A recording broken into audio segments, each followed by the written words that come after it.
नमस्कार, मैं हूं आशुतोष और आप देख रहे हैं सत्यहिंदी.com।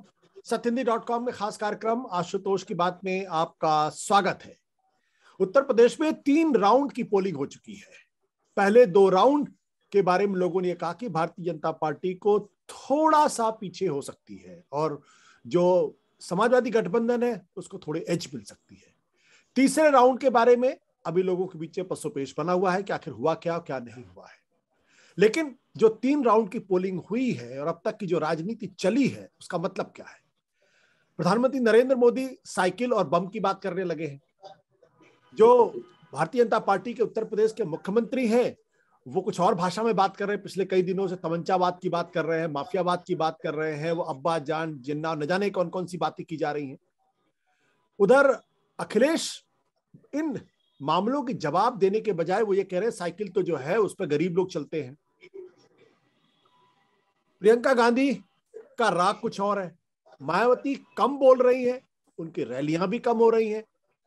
तो क्या माना जाए, 3 राउंड के बाद उत्तर प्रदेश के अंदर क्या कुछ कहा जा सकता है कि आने वाले दिनों में किसकी सरकार बन सकती है या किसकी सरकार नहीं बन सकती? किसकी सीटों में जबरदस्त तरीके से गिरावट हो रही है और किसकी सीटें बढ़ रही हैं? क्या वाकई में मुकाबला, जो पहले शुरू में कहा जा रहा था कि दरअसल मुकाबला उत्तर प्रदेश के अंदर 2 पार्टियों के बीच में है, क्या वाकई में 2 पार्टियों के बीच में है या फिर ये एक मिथ है? इन तमाम मसलों बातचीत करने के लिए इस वक्त हमारे साथ मौजूद हैं न्यू इंडियन एक्सप्रेस के एडिटोरियल डायरेक्टर प्रभु चावला जी, जो हिंदुस्तान के जाने माने पत्रकार हैं और एक केंद्र की सरकार और एक राज्य की सरकार गिरा चुके हैं अपनी रिपोर्ट के आधार पर। तो हिंदुस्तान के अकेले ऐसे पत्रकार हैं जिनकी रिपोर्ट पर केंद्र की सरकार गिर गई थी और 80 के दशक में एक राज्य की सरकार, कर्नाटक की सरकार गई थी। मैं गलत तो नहीं कह रहा हूं सर? नहीं, और भी गिरी थी, वो नहीं गिनाऊंगा मैं आपको। 2-3 एक केंद्रीय मंत्री का इस्तीफा भी हुआ था, उनका नाम था सोलंकी साहब जी, जो बोफोर्स के केस के अंदर पकड़े गए थे। माधव सिंह सोलंकी थे जो लेटर दिया था वहां जाकर के। वो लेटर पीवी हमने नरसिम्हा खोज राव की किया था सरकार में विदेश मंत्री थे वो। खैर, अब हाँ, हम उसकी तो चर्चा नहीं करते। 3 राउंड की पोलिंग हो चुकी है। पहले मैं आपसे पूछना चाहेंगे, जो तीसरे राउंड की पोलिंग हुई इस पर आपकी प्रतिक्रिया क्या है? क्या लगता है अभी आपको? ये प्रतिक्रिया क्या, पोलिंग जो हो गई है पहले थोड़ी सी कम हुई है, उतनी नहीं हुई जितनी पहले होनी चाहिए थी। इसका मतलब जितना भी प्रचार हो रहा है दोनों तरफ से, उन्होंने अपने वोटर्स को निकालने में कितनी कोताही की है या एनकरेजमेंट वोटिंग में है कि नहीं है, कि वोटर जो है एंथ्यूज्ड है कि नहीं है। नॉर्मली क्या होता है कि वोटिंग जब उनकी होती है, जो कार्डर बेस्ड पार्टी होती है, बड़ी वोटिंग होती है उनकी, या तो बदलने के लिए होती है या कार्डर बेस्ड पार्टी अपनी पार्टी के लोगों को मूव करती है। वो लगता है कि इस वक्त बीजेपी सबसे बड़ी कार्डर बेस्ड पार्टी वहां पर है और तो कोई है नहीं। कांग्रेस का जो बेस है, ठीक है, मास पार्टी है, परंतु लोग छोड़ते चले गए। अखिलेश जो है अपनी भाषा के हिसाब से चल रहे हैं, वो अभी टिके हुए हैं, तो इसलिए लगता है जो वोटिंग कम हुई है पहले से, हालांकि मार्जिनली कम हुई है, परंतु लगता था कि जिस तरह के इशू उठाए जा रहे थे उसमें वोटिंग काफी होगी।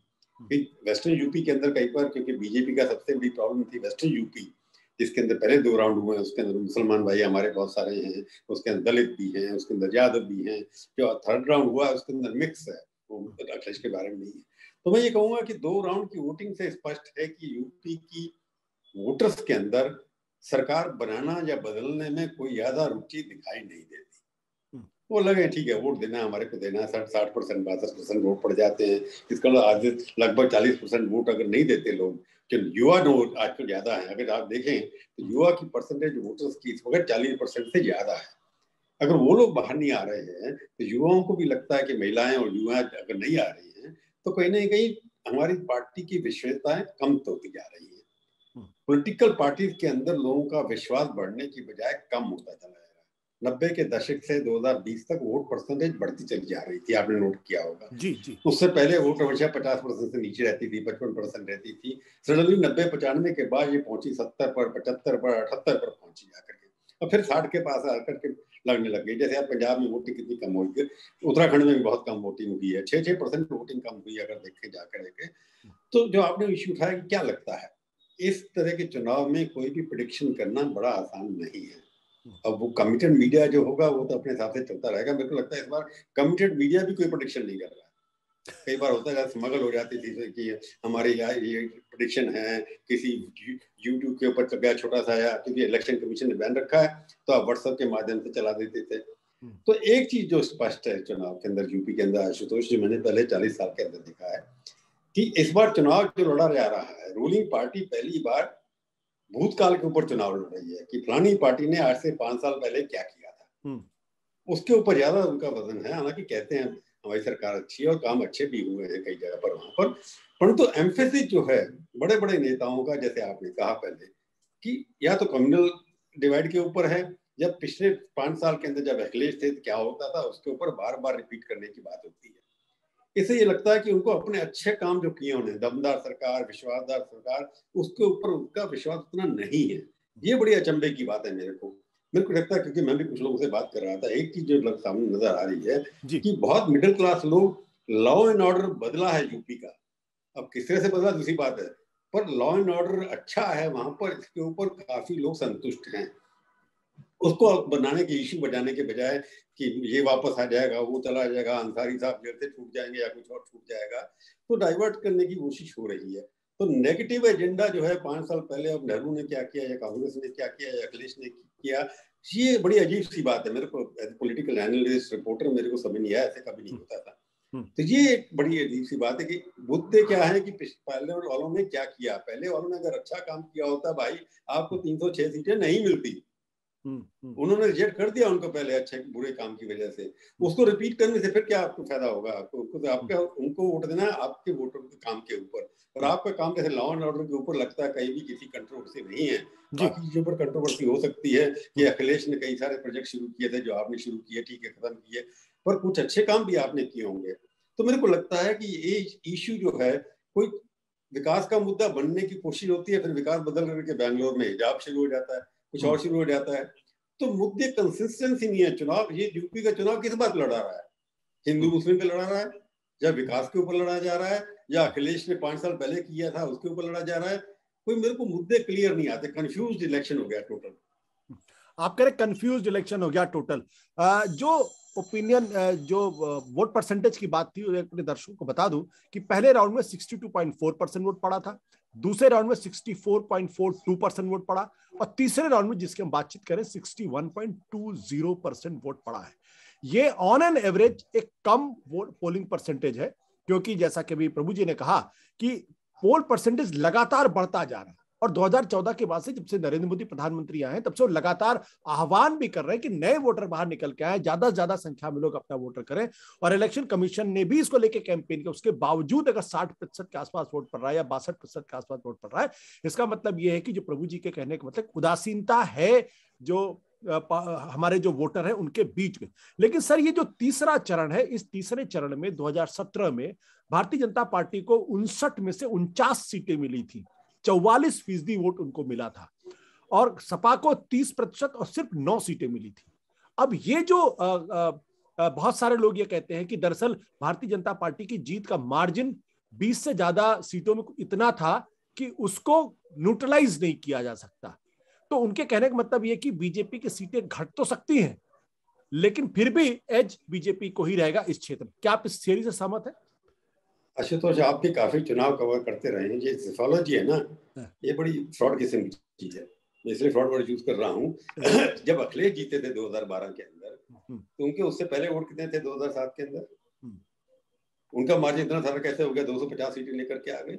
और बीजेपी जब 3306 सीटें जीती, तो 2012 के अंदर उनके पास कितने वोट थे? तो उतना अगर वो 20% वोट गेट कर सकते हैं, चाहे मोदी जी के लिए किए हो, चाहे योगी जी तो कैंडिडेट नहीं थे, तो ये 20% का उतार चढ़ाव पिछले कई सालों में हुआ है। लोग नेगेटिव वोटिंग करते हैं, तो कितना भी कम होगा, कुछ भी होगा, जिसके कई जगह पर 5% से कम मार्जिन है, जीते हैं उधर। तो ये जो नेगेटिविटी जब होती है, जब लोग कहते हैं कि हमने नहीं देना, अब जात हो गया है, अखिलेश जी आ गए हैं वहां पर, मजे की बात है कि 5 साल तक मायावती जी जितनी तेजी से इररिलेवेंट होती जा रही है, उतनी तेजी से अखिलेश रिलेवेंट होते जा रहे हैं। तो जो इनवर्स रिलेशनशिप है दोनों में, उनकी पॉपुलैरिटी कम, उतने माध्यम में अखिलेश की पॉपुलैरिटी ज्यादा आ रही है। कोई भी ओपिनियन पोल जितने भी कर लीजिए आप, मैंने पहले भी कहा था, आज भी कह रहा हूँ कि एक एजेंसी डेटा इकट्ठा करती है, वो सबको बांट देती है। अब दूसरी एजेंसी का नाम मेरे को अभी तो पता नहीं लगा कौन करती है। ओपिनियन पोल करते हैं बाकी लोग, डेटा कौन सी एजेंसी कलेक्ट करती है वो बताते नहीं कोई भी लोग। तो उस माध्यम से वो भी नहीं कह पा रहे कि 125 140 से कम लोग आएंगे।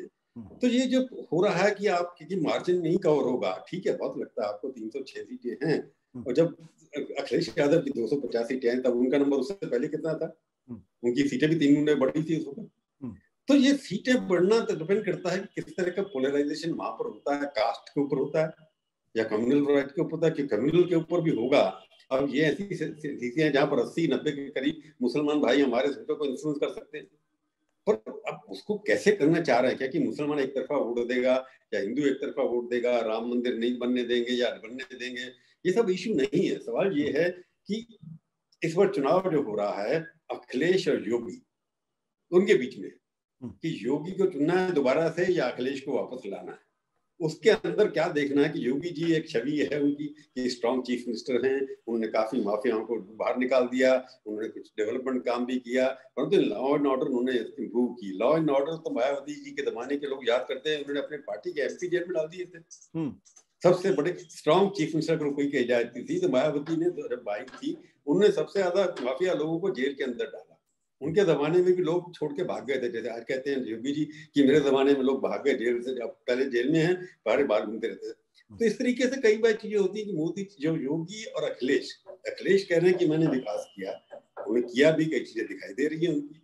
तो इस वक्त प्रॉब्लम ये है कि अखिलेश की साख जो है नेगेटिविटी योगी जी की है कि नहीं है, कितनी है, वो अखिलेश को ट्रांसफर होगी नहीं होगी। जो आप कह रहे हैं कि कांग्रेस के लोग एक्टिव हो गए हैं, अपनी प्रियंका जी बहुत एक्टिव हैं, उनको भीड़ भी बहुत मिल रही है, मायावती जी शायद वो कहते हैं ना कंस्पिकुअस बाय हर प्रेजेंस, वो दिखाई जरूर देती है कि रखूं मैं भी हूं भाई, और वोट मांग रही है नहीं मांग रही पता नहीं लगता कई बार क्या कर रही है कुछ भी। तो मायावती है फैक्टर, उनको वोट मिलेंगे जैसे मिलते हैं, उनकी कमिटेड वोट भी है। इस वक्त जो आप कह रहे हैं, मेरे को जो लगता है, मैं गया नहीं हूं इसलिए कुछ नहीं कहता, कि डायरेक्ट फाइट बन गई है अखिलेश वर्सेस योगी।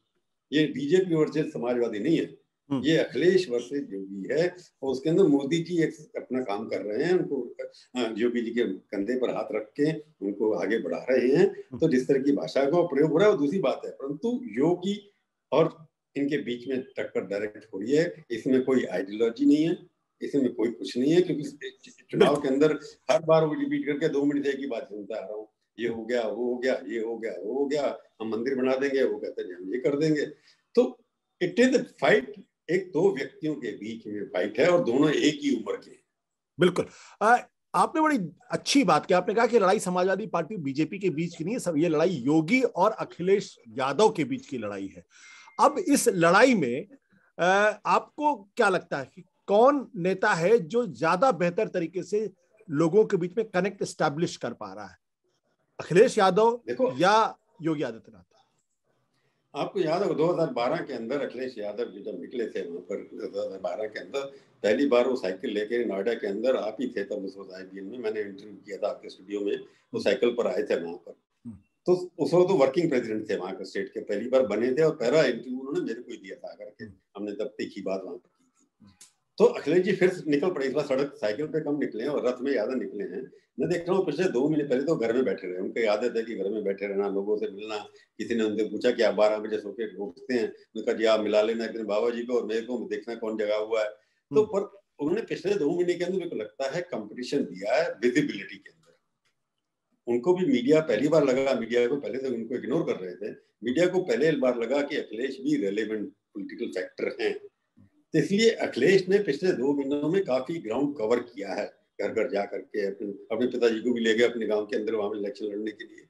तो योगी जी क्योंकि मुख्यमंत्री हैं, उनकी रिकॉल वैल्यू, ब्रांड वैल्यू जो होती है ज्यादा होती है, और योगी जी के पास साधन हैं, हेलीकॉप्टर्स हैं। अगर साधनों का मुकाबला तो उनका कोई अखिलेश कर नहीं सकते, हालांकि पार्षद सत्ता में रहे, उनके पास भी साधनों की कमी दिखाई नहीं देती, पर उतने नहीं है जितने होने चाहिए थे। उतनी सेना भी नहीं है, काडर भी नहीं है। मेरे को लगता है अगर आप साधनों का मुकाबला करें या आप उनके साथ मुकाबला करें कि क्या उनके पास काडर है, तो उसमें योगी बहुत आगे है। योगी जी के पास संगठन RSS का पूरा सपोर्ट है, उनके पास सरकार की मशीनरी भी है, उनकी अपनी पर्सनल इमेज बड़ी क्लीन है, स्ट्रॉन्ग चीफ मिनिस्टर माने जाते हैं। और उसके बाद नेगेटिविटी फैक्टर ये भी है, वहां पर बेरोजगारी है, महंगाई बहुत बड़ी बढ़ गई है, और कई जगह पर कई चीजें प्रोजेक्ट बने भी नहीं है। पानी लोगों को दिखाया गया कि पानी दिया, पानी है नहीं कहीं पर, कई जगह पर, और कई जगह सिलेंडर भी दोबारा से नहीं मिले लोगों को। तो वो जो 5 साल के अंदर पिछली बार जो मोदी जी के नाम पर एक नई चीज थी कि मोदी जी आए हैं, देश का सुधार होगा, तो लोगों ने मोदी जी को तब वोट दिया था उस वक्त, उसने बीजेपी को वोट नहीं दिया था। तो इस वक्त योगी जी को वोट देना है कि नहीं देना, उसमें कितनी कमी आएगी, मोदी और योगी के अंदर पॉपुलैरिटी में कितनी कमी है, वही वोट मार्जिन है उनका। और मोदी जी के पॉपुलैरिटी वहां 70% है और योगी जी की 50% है, तो 20% का मार्जिन वही कम हो जाता है कि मोदी जी वहां के चीफ मिनिस्टर नहीं बन रहे हैं, योगी जी बनने वाले हैं। तो मैं जो आपका सवाल उठता है कि दोनों में से कौन आगे है, मेरे को लगता है कि अखिलेश ज्यादा रेलेवेंट अब हो गए हैं, जो 2 साल में नहीं। अभी भी विजिबिलिटी और साधनों के माध्यम में योगी जी के मुकाबले में लोग कहीं अभी पूरे नहीं हुए। अब डिपेंड करता है बाकी लोगों के ऊपर कि लोग किस तरह से वोट करते हैं। बट तीसरा जो राउंड है, इस राउंड के बारे में कहा जाता था कि ये समाजवादी पार्टी का गढ़ है, और उस गढ़ में आपको लगता है कि समाजवादी पार्टी जो है वो पिछली बार जिस तरीके से उसको सीटें बिल्कुल नहीं मिली थी, इस बार इंप्रूव करेगी? और 8 मिली, बिल्कुल 8 सीटें मिली थी। तो क्या इस बार कितना इंप्रूव कर सकते हैं वो? और क्या वो जो उन्होंने कोएलिशन बनाने की कोशिश की कि MY के साथ साथ कुछ दूसरी छोटी जातियों को साथ लेके आए, यहाँ उन्होंने महान दल के साथ गठबंधन किया है, जो कुर्मी जातियों का एक बड़ा गठबंधन है उस इलाके में। तो आपको ये अदर देन यादव जातियों का गठबंधन अखिलेश यादव के साथ जुड़ता हुआ दिखता है कि नहीं दिखता इस चरण में? देखो, अगर जातीय समीकरण हो गया, सोशल इंजीनियरिंग हो गई, तो 2012 में सीटें शायद 38-39 मिली थी शायद उनको। जी। तो उसके आसपास जा सकते हैं वो वहां पर। मेरे को लगता है कि 59 के अंदर, जैसे बीजेपी को 52, 49 मिली थी, उनको 38 मिली 2012 के अंदर, 38 या 39 सीटें मिली थी। मेरे को लगता है कि अगर पोलराइजेशन कास्ट अलॉन्ग हो गया कि वहां से अखिलेश खुद चुनाव पहली बार लड़ रहे हैं, उसका असर आसपास होगा, मैनपुरी वगैरह सब जगह असर होगा। तो मेरे को लगता है कि वहां पर इम्प्रूवमेंट 8 से तो ज्यादा होना चाहिए अगर वोटिंग जातिकरण के ऊपर। अगर मोदी की योगी की वेव चल रही है तो 250 तो फिर 5 भी नहीं मिलेगी जैसे पहले मिली थी। तो डिपेंड करता है कि योगी की अट्रैक्शन कितनी है।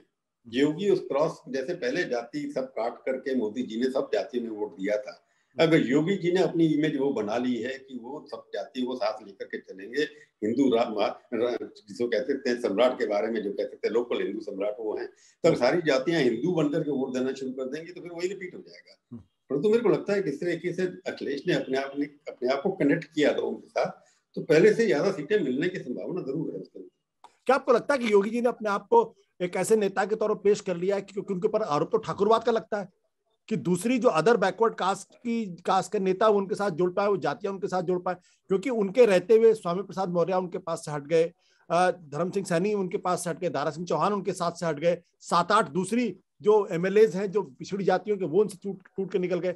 तो क्या जो योगी की जो ठाकुरवाद की एक इमेज है वो उनको डेंट कर रही है, दूसरी जातियां उनसे जुड़ नहीं पा रही हैं? योगी जी को कोई भी डैमेज होगा, क्योंकि किसी भी जगह पर बड़ा नेता की इमेज कैसे बनती है कि मैं, क्योंकि हमारे यहाँ हिंदुस्तान में या कहीं भी हीरो वर्शिपिंग होती है, जो लगे कि ये दमदार आदमी है उसको वोट देना है। जैसे विश्वनाथ प्रताप सिंह थे, वो ठाकुर थे, ठाकुरवाद का ऊपर भी लगता था, पर भी जीत गया उसके बाद। तो ठाकुर के साथ गिरे रहते हैं उनके, हालांकि सेक्रेटरी साहब ब्राह्मण होते थे, इनके भी सब सेक्रेटरी और बाकी लोग ब्राह्मण है या दूसरे किस्म के लोग हैं। तो ठाकुरवाद का ठप्पा तो उनके ऊपर लगा हुआ है, शुरू से अभी तक ही लगा हुआ है। सवाल यह है कि एज ए चीफ मिनिस्टर उनकी इमेज क्या है। अगर उनकी इमेज ये है कि उन्होंने माफिया, गुंडागर्दी, डकैती, चोरी सब खत्म की है, तो उससे जातियां सब मिल जाती है। ये जो नेता जो छोड़ के गए हैं, ये तो आराम गैराम टाइप है, इनकी कोई आइडियोलॉजी तो है नहीं। और देखा जो भी छोड़ के गए हैं, पहले किसी पार्टी में थे, फिर किसी और पार्टी में गए, किसी और पार्टी में गए, अब हार जाएंगे उसके बाद फिर दोबारा इसी पार्टी में आ सकते हैं। तो इन स्वामी प्रसाद मौर्य ये किसी भी कास्ट के हो सकते हैं, परंतु जब BSP छोड़े, फिर SP छोड़े, फिर कांग्रेस गए, तो इन लोगों की क्रेडिबिलिटी इसलिए नहीं है कि वो कास्ट के लीडर है। अपनी सीट ला सकते हैं, हो सकता है लाए हैं, उससे फर्क पड़ सकता है। तो ठाकुरवाद होने के बावजूद अगर उनकी इमेज के ऊपर डेंट पड़ता है ये कि वो अच्छे प्रशासक नहीं है, क्योंकि उनकी क्लीन इमेज है, इस बारे में तो कोई डाउट है नहीं किसी को। कई बार ईमानदारी और स्ट्रॉन्ग चीफ मिनिस्टर है, उसकी वजह से भी फर्क पड़ता है। परंतु हाँ, एक उनके ऊपर इमेज है ठाकुरवाद की, उसका नुकसान भी हो सकता है। उसको कैलकुलेशन करना कि उनका नुकसान कितना है और फायदा अच्छे एडमिनिस्ट्रेटर होने का कितना है, दोनों में डिफरेंस क्या है। अगर ठाकुरवाद हावी हो गया तो सारी जातियां बदल के चली जाएंगी। बट ये आरोप लगता है कि उनके रहते हुए केशव प्रसाद मौर्य को एकदम साइडलाइन कर दिया गया, और जो पिछड़ी जातियां हैं वो उनके साथ जुड़ नहीं पा रही हैं, ब्राह्मण तक उनसे नाराज हैं, जाट नाराज हैं, गुर्जर नाराज, ऐसा कहा जा रहा है उनके साथ। तो ये तो एक हैंडीकैप हुआ। आप भी स्टूडेंट पॉलिटिक्स के, मैं भी हूँ। मैं पिछले 10 साल से पॉलिटिकल क्या चल रहा है उसमें देख रहे हैं। अब ये हो रहा है, पहले कांग्रेस के चीफ मिनिस्टर इतने स्ट्रांग नहीं हुआ करते थे। अब क्या है कि प्रधानमंत्री जब से स्ट्रांग हुए हैं तो चीफ मिनिस्टर अपने आप स्ट्रांग होने शुरू हो गए।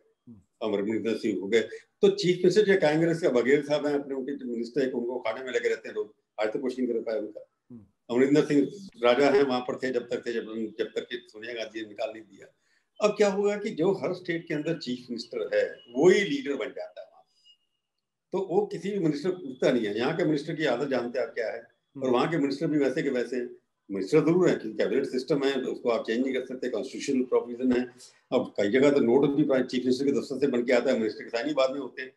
तो ये एक नई प्रणाली बन गई है प्रशासन की, जिसके अंदर आपका डेमोक्रेटिक सिस्टम है, पार्लियामेंट्री फॉर्म ऑफ डेमोक्रेसी है, परंतु एक्चुअल में presidential form of government centre पे नहीं है, केवल स्टेट्स में भी वही हो रहा है। अब ममता बनर्जी है, आप कहेंगे जी उनके मिनिस्टर क्यों भागे थे छोड़ करके, कि उनको कोई पूछता नहीं था।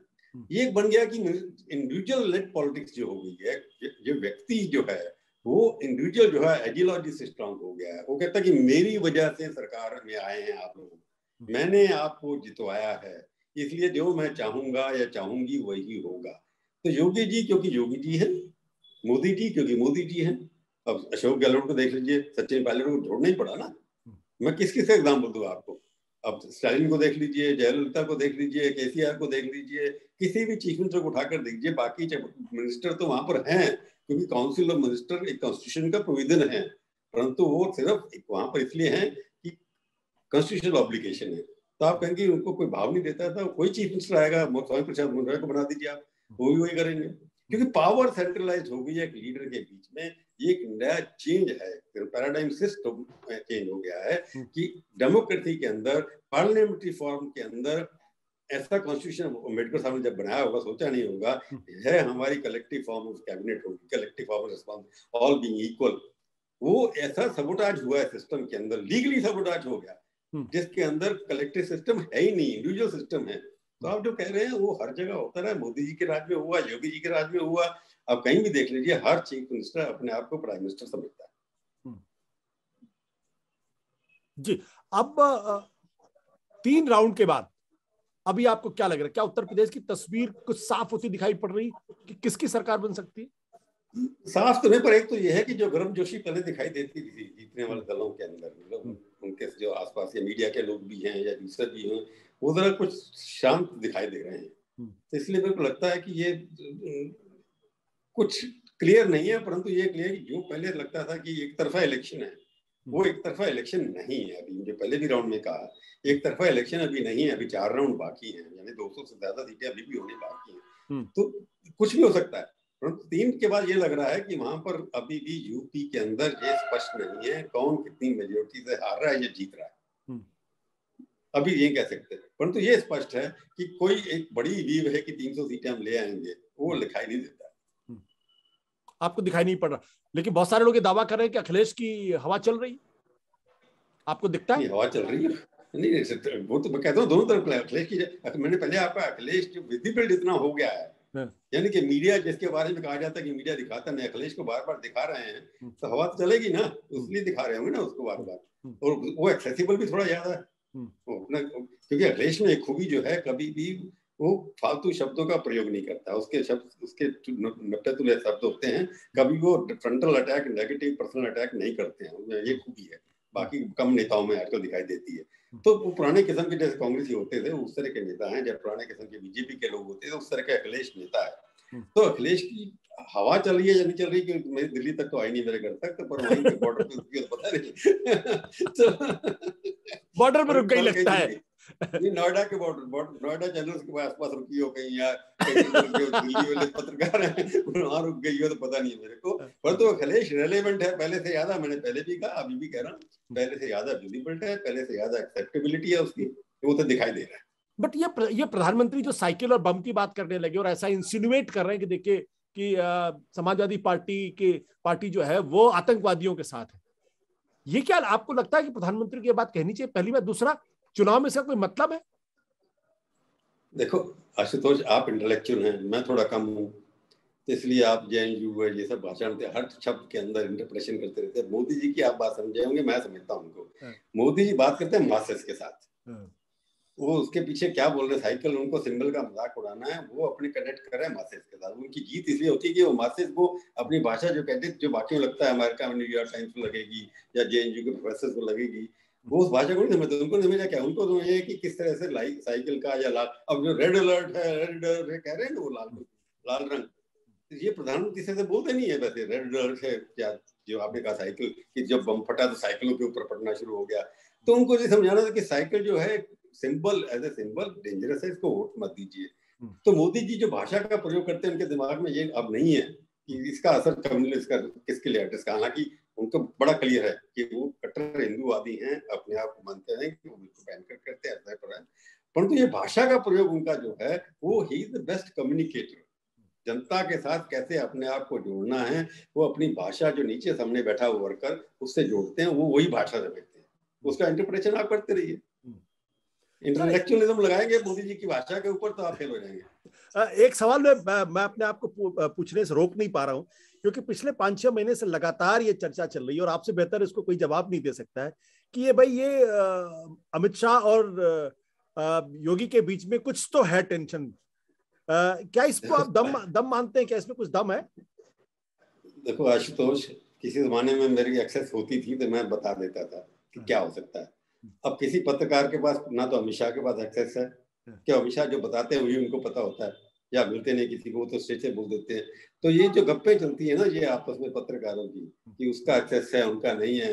अमित शाह सबसे ज्यादा कैंपेन यूपी के अंदर कर रहे हैं। योगी जी देखा होगा आपने, पहले नहीं करते, अब कर रहे हैं। अमित शाह जितनी योगी की तारीफ अब करते हैं, पहले नहीं कर रहे थे। तो इनके अंदर की बात जो है, इस पार्टी के अंदर आपको अभी भी समझ गया होगा, पिछले 7 साल के अंदर बड़ा क्लियर है कि मोदी शाह के बाद कोई मायने नहीं रखता।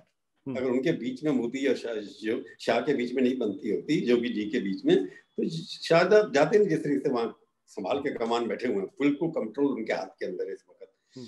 तो मैं नहीं कहूँ, क्योंकि मेरी कोई बात डायरेक्ट नॉलेज नहीं है, मैं तो सिग्नल देखता हूँ क्या हो रहा है इन दोनों का। कि शाह साहब को मैं जानता नहीं हूँ, मैं मोदी जी को अच्छी तरह जानता हूँ, परंतु क्योंकि अमित शाह का इंटरप्रिटेशन पर्सनैलिटी करना मेरे बस का गलत होगा अगर मैं कुछ करूंगा।